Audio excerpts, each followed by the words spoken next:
Bonjour à tous. Je vais vous présenter aujourd'hui le projet que j'ai appelé l'Échoppe Andrieux. Elle est située du côté de la gare Saint-Jean à Bordeaux. Elle est dans le secteur de la ville de Pierre et la façade est protégée au titre par la mairie de Bordeaux comme étant une séquence de rues remarquable. Donc les clients souhaitaient surélever leur échoppe. Nous avons été rencontrer la mairie et bien évidemment dans ce secteur-là on ne peut surélever qu'en partie arrière.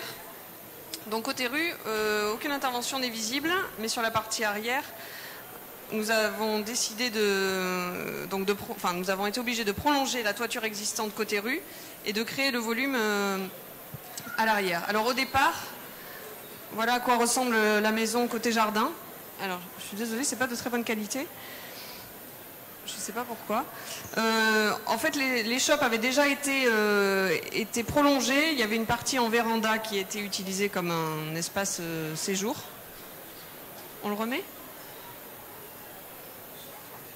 Ben, je sais pas. Ouais.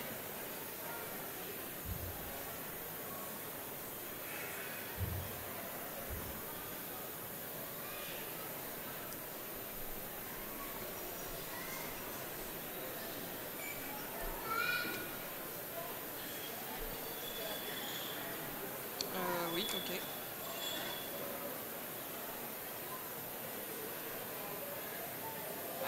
Oui. On m'entend pas ?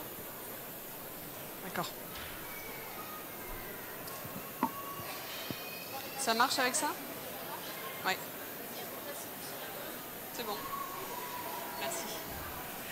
Donc là, on voit la façade arrière de l'échoppe. Ah oui, non. Et ça change tout seul, par contre. On va y arriver.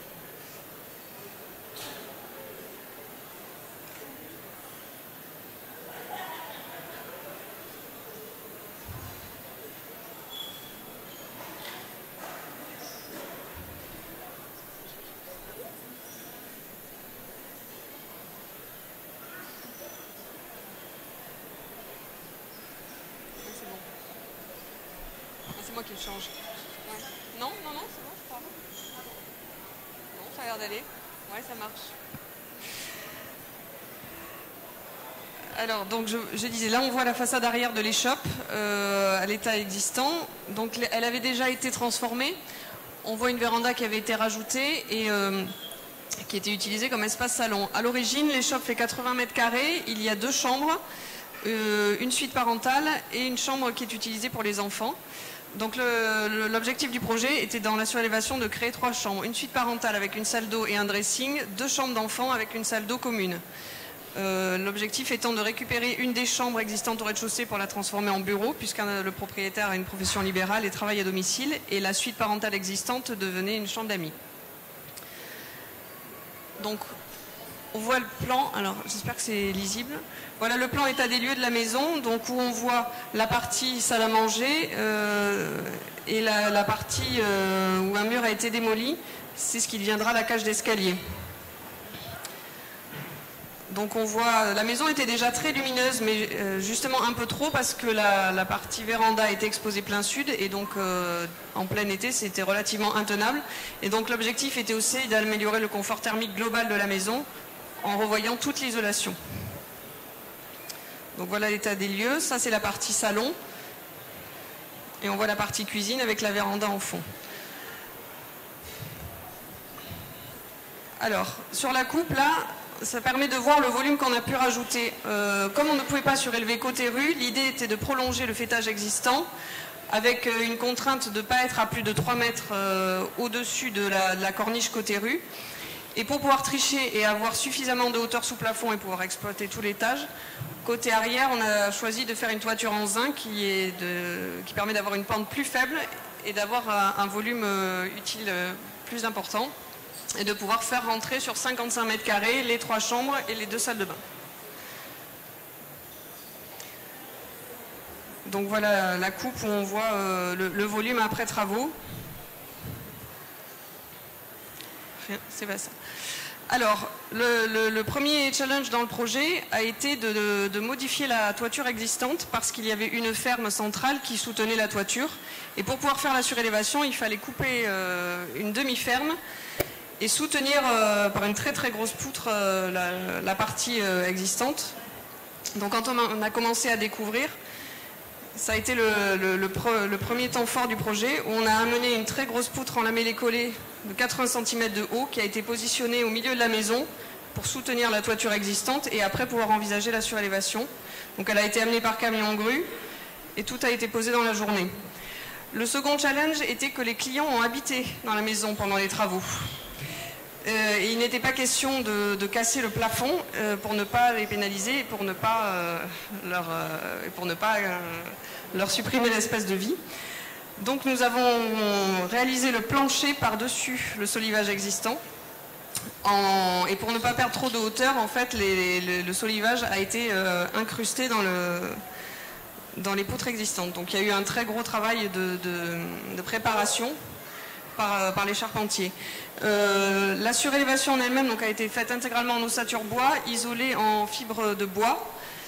Le montage du volume, les murs en fait ont été préfabriqués en atelier et ont été aussi amenés par camion grue. Le montage du volume a duré 15 jours. Après, il y a eu tout le travail de bardage extérieur, d'isolation, d'aménagement, mais le volume couvert a duré 15 jours. En fait, ça a permis donc aux clients de rester habités dans les travaux. Il n'y a pas eu de problème d'étanchéité puisque tout a été fait en maintenant les installations existantes et les menuiseries existantes ont été déposées après coup et la liaison entre l'étage et le rez-de-chaussée a été faite également après coup. Donc on voit là les murs en ossature bois qui sont montés. Le volume qui commence à se dessiner petit à petit. Donc tout a été réalisé en lamellé-collé. Et voilà ce que ça a donné en cours de montage.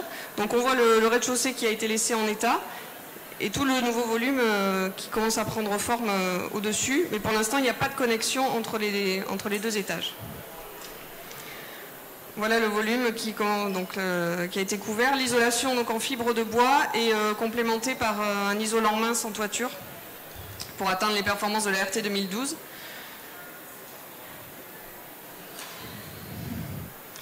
Donc la mairie nous a imposé un bardage à claire-voie en pin Douglas sur la façade arrière et un enduit ton-pierre sur les pignons.